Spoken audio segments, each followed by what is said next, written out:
হেই আসসালামু আলাইকুম, welcome to Imran blogs. ভালে আছে আপোনালোকে? মই গৈ আছোঁ নামাজ পঢ়িব। আজি ফ্ৰাইডে হয়। বলক নামাজটো পঢ়িলোঁ আগত। মোৰ টুপিখন মছজিদতে থাকে বেছিভাগ, কিয়নো মই যেতিয়া নামাজ পঢ়িব আহোঁ ইয়াতে ৰাখি যাওঁ। কেতিয়া আহি যাওঁ মছজিদৰ কোনো ঠিক নাই।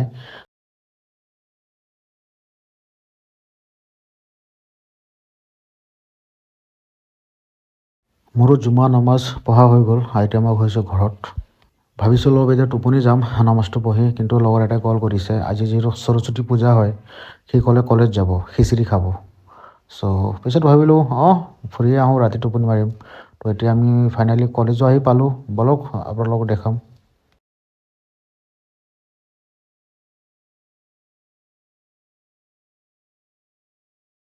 এইখন আমাৰ বহুত পুৰণা কলেজ হয়।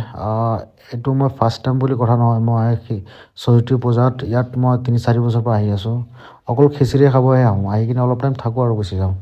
মেইন হ'ল ছোৱালীবোৰৰ সৰস্বতী পূজা ক'ব গ'লে, সিহঁতে পূৰা ষ্টাইলত আহে, মেকআপ কৰি আহে। ভাই দিন চলিছে তেনেকুৱা আৰু। আমি অলপ ইয়াত বহিলোঁ, খিচিৰি খাব গৈছিলোঁ, কিন্তু বহুত মানুহ ইয়াত। চাওঁ কেতিয়া টাইম পাওঁ। ফাইনেলি ছিট পাই গ'লোঁ খিচিৰি খাব। বলক খিচিৰি খাই লওঁ। সৰস্বতী পূজা মানে খিচিৰি, ন? খিচিৰি কেনেকৈ পাহৰিব পাৰোঁ। আৰু ইয়াত ইমান টেষ্ট হয় খিচিৰি, বহুত টেষ্ট হয়। সেইটো কাৰণে আমি ইয়াতে আহোঁ ইমান দূৰৰ পৰা খিচিৰি খাব। বলক ট্ৰাই কৰোঁ।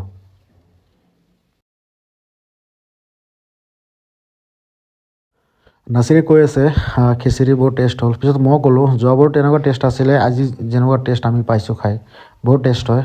খাই ভাল লাগে, সেইটো কাৰণে আমি ইয়াতে আহোঁ খিচিৰি খাব। বলক গৈ থাকোঁ এতিয়া ঘৰফালে। চাওক আমি যাওঁতে ব্ৰিজৰ তলফালে চালোঁ, ছোৱালীবোৰ তাতে কিবা কৰি আছে চাওক, ফটো মাৰি আছে চাগে। কিয়নো যে কলেজ যিখন আছে, কলেজ নদীৰ লগত হয়, সেইটো কাৰণে সিহঁতৰ চাগে তলত নামি আহিছে ফটো চটো মাৰিবৰ কাৰণে। আৰু এটা বস্তু আপোনালোকক মই দেখাই আছোঁ, এয়া চাওক আগফালে চাওক, এয়া কৈছে। কিন্তু আমাৰ লাইফত এইটো পোৱা নাই এতিয়ালৈকে। হয় বাইক আছিলে, চব আছে, কিন্তু মই এনেকৈ ঘূৰি পোৱা নাই আজিলৈকে গাৰ্লফ্ৰেণ্ড লৈ। বাইকো নাই ভাল, নুঘূৰাই ভাল ন। তো আজিলৈকে বাই বাই, টাটা। নেক্সট আকৌ আহিম নিউ ব্লগ লৈ।